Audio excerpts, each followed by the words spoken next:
আসসালামু আলাইকুম বন্ধুরা, আজকে আপনাদের সাথে শেয়ার করব মজাদার পালং শাকের সুস্বাদু একটা রেসিপি। আশা করি ভালো লাগবে।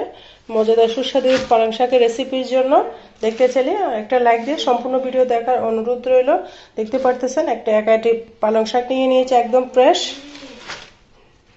তরতাজা শাক দিয়ে যে কোনো রেসিপি রান্না করলে কিন্তু অনেক মজা হয়। তা যদি হয় পালং শাক, তাহলে তো বন্ধুরা আর কোনো কথাই নেই। এই পালং শাকটা আমি সুন্দর করে বেছে নিতে হবে। শাকটাকে অবশ্যই ভালো করে বেছে নিতে হবে, এটা ছুরি দিয়ে কাটতে হবে।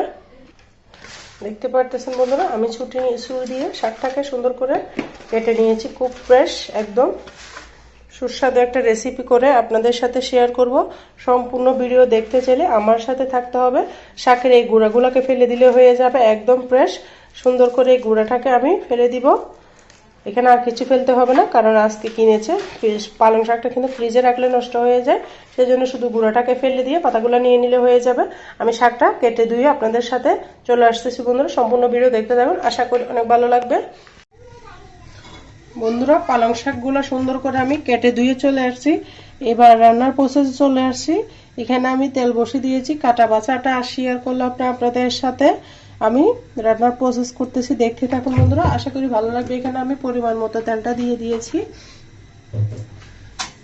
দেখুন বন্ধুরা, পালং শাকগুলো সুন্দর করে কেটে ধুয়ে আমি চলে আসছি। একদম ধোয়ার আগে, কাটার আগে ধুয়ে নিতে হবে, না হলে শাকের যে পুষ্টি থাকে সেটা কিন্তু চলে যাবে। বিশেষ করে পালং শাকের ক্ষেত্রে পালং শাকে কিন্তু প্রচুর পরিমাণে আয়রন ভিটামিন আছে, সেই জন্য অবশ্যই পালং শাক কাটার ক্ষেত্রে ধোয়ার আগে, কাটার আগে ধুয়ে নিতে হবে। এখানে আমি দিয়ে দিচ্ছি বেশ কিছু পেঁয়াজ। আর বন্ধুরা, কে কোথা থেকে আমার ভিডিওটা দেখতেছেন অবশ্যই ছোট্ট একটা কমেন্টসে বলে যাবেন। পেঁয়াজগুলোকে আমি হালকা করে ভেজে নিয়ে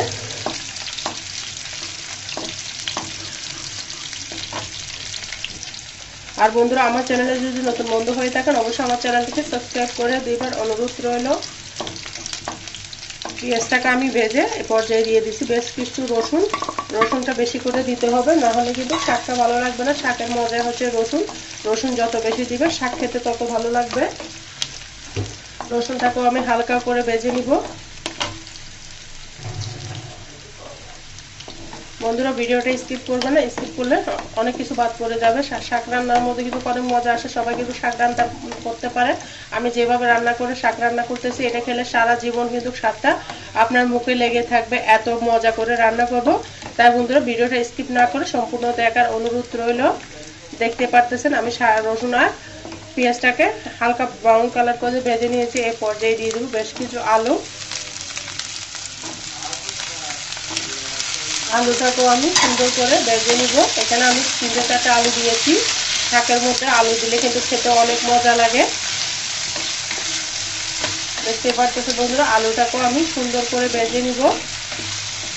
তেলটা ভালো করে দিতে হবে, অল্প তেল দিলে কিন্তু শাক মজা লাগে না খেতে শাকের ক্ষেত্রে। সেজন্য আমি তেলটা সবসময় শাক রান্নার ক্ষেত্রে বাড়িয়ে দিই।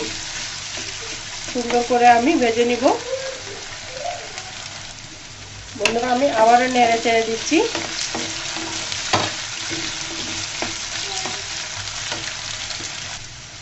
শাক ভাজার সময় কিন্তু যদি 80% সিদ্ধ করে নেয়, তাহলে আলুটা ভাজার সময় যদি 80% সিদ্ধ করে নেয়, তাহলে শাকের মধ্যে আলুটা খেতে ভীষণ ভালো লাগে। এই পর্যায়ে আমি দিয়ে দিয়েছি হালকা করে লবণ, পরিমাণ মতো দিনে অল্প করে দিয়েছি, আবার লাগলে আবার পরে দিব।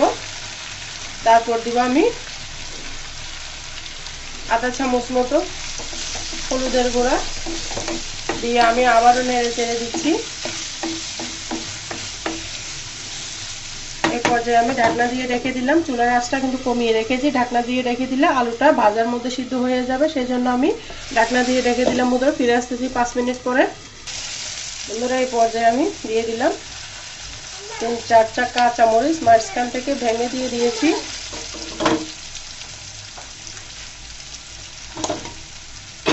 দিয়ে আমি আবারও নেড়ে চেড়ে দিব।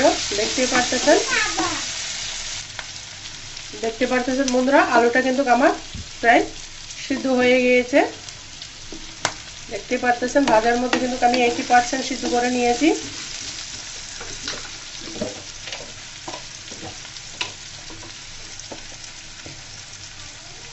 এই পর্যায়ে দিয়ে দিব ধনিয়া জিরার গুঁড়া, দিয়ে আমি আবারও নেড়ে চেড়ে দিব। এই পর্যায়ে কিন্তু আমার চুলার আঁচটা কিন্তু একদম কমানো আছে বন্ধুরা।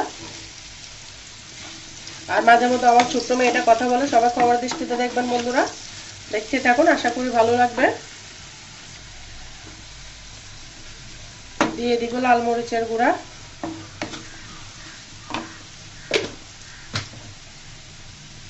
আর একটু সামান্য হলুদ দিয়েছি, দিয়ে আমি আবারও নেড়ে চেড়ে দিচ্ছি।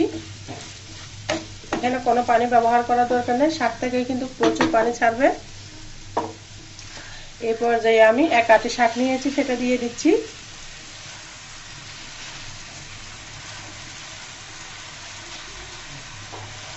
দেখতে পারতেছেন বন্ধুরা, শাকটা কিন্তু কমে যাবে, অনেকগুলো দেখাচ্ছে, রান্নার পরে দেখতে পারবেন অল্প একটু শাক হয়ে গিয়েছে। আমি ঢাকনা দিয়ে দিলাম, পরবর্তী যেটা কমলে পরে আবার দিয়ে দিব।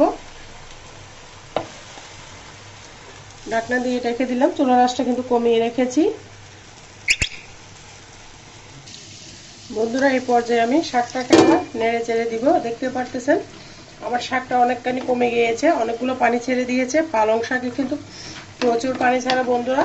যখন আপনারা বাসায় রান্না করবেন তখন দেখবেন পালং শাকে কিন্তু কোনো পানি দেওয়ার প্রয়োজন হয় না। শাকের পানি দিয়ে শাক রান্না করবেন, আঙ্গুল চেটে পুটে খাবে, আর আবার প্রশংসা করবে আপনাকে আবার রান্না করে খাওয়ার জন্য। এতটা মজা বন্ধুরা। আর বন্ধুরা ভিডিওর এতটুকু এটা যারা একটা লাইক দিতে ভুলে গিয়েছো, ছোট একটা লাইক দিয়ে ভিডিওটা কন্টিনিউ করার অনুরোধ রইল।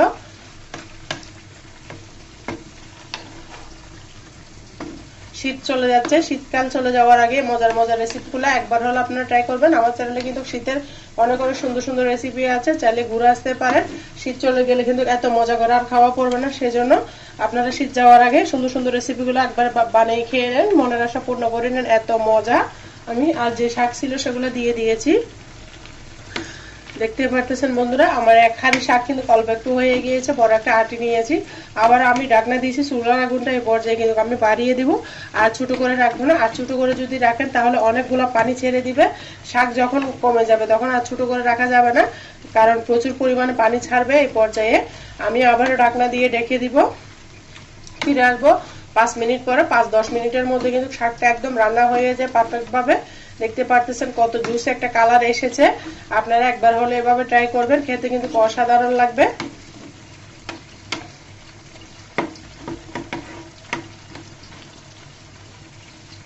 আমি ঢাকনা দিয়ে রেখে দিলাম, ফিরে আসতেছি বন্ধুরা আরো 5 মিনিট পরে। বন্ধুরা আমি আবারও 5 মিনিট পরে ফিরে এলাম। এই পর্যায়ে আমি আবারও নেড়ে ছেড়ে দিব। এর মাঝে কিন্তু আমার শাক রান্নাটা কমপ্লিট হয়ে গিয়েছে, দেখতে পারতেছেন খুব সুন্দর কালার এসেছে। আপনারা একবার হলে এভাবে ট্রাই করবেন। লবণটা আমি চেক করে নিচ্ছি।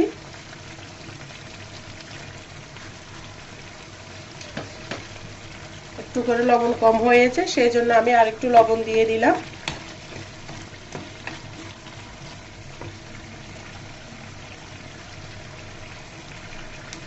বন্ধুরা দেখতে পারতেছেন খুব সুন্দর কালার এসেছে। আমি পানিটাকে আরেকটু শুকিয়ে নিব। এই পর্যায়ে আমি অ্যাড করে দিব ম্যাজিক মশলা। 1 প্যাকেট ম্যাজিক মশলা দিয়ে দিয়েছি, খেতে অসাধারণ লাগবে। শাকের স্বাদ আরো দ্বিগুণ বাড়িয়ে দিবে। আপনারা চাইলে চাট মশলা ব্যবহার করতে পারেন বা টালা জিরার গুঁড়ো ব্যবহার করতে পারেন, তবে আমি রান্নার শেষে একটু ম্যাজিক মশলা দিই, প্রায় রান্নার মধ্যে ভালো লাগে, দেখতে খেতেও ভালো লাগে। পানিটাকে কিন্তু আমি অফ স্কিনে শুকিয়ে নিয়ে আসতেছি। আমি কিন্তু এতটা পানি রাখবো না, আরো শুকিয়ে নিব। কত পানি বের হয়েছে দেখতে পারতেছেন। এখানে কিন্তু কোনো পানি দেওয়া হয় না, আলুটা একদম গলে গিয়েছে।